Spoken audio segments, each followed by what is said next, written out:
Hey, welcome back to a brand new episode of 101 Second Reviews. Today it's time to talk about this. Ad Astra, the sci-fi movie with Brad Pitt, directed by James Gray. And in it, Pitt is an astronaut, or works for the space industry, whatever that is, in the near future. And there's a solar charge, a massive solar charge that hits the Earth, and it is expected if this continues, it will destroy the Earth.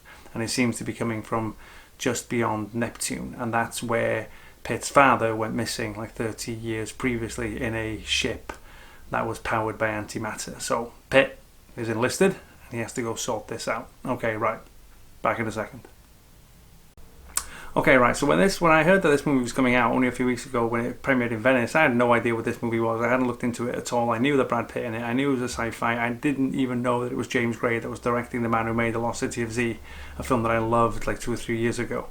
And so I went in completely cold, and I struggled to understand to a certain extent how the hell, well, I don't actually, I know what the answer is, but how on earth they got $100 million in the back of this script because, well, they did because of Brad Pitt. It's as simple as that. This is very much like Killing Them Softly in that way, or the assassination of Jesse James. If Brad Pitt isn't in the film, they don't finance it to this level. Not a chance.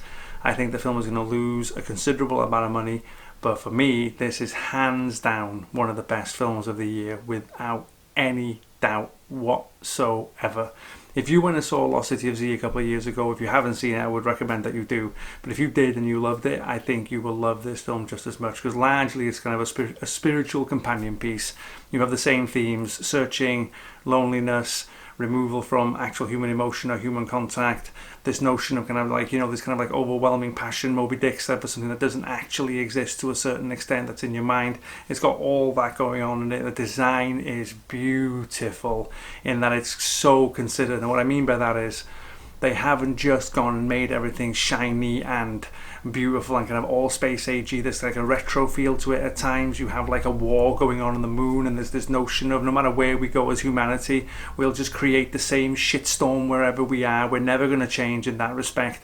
Is there something better out there? Who knows? Great film. It's a really good film. Okay, right, go check it out. It's in the cinema now. Ad Astra. Thank you. I'll be back again soon.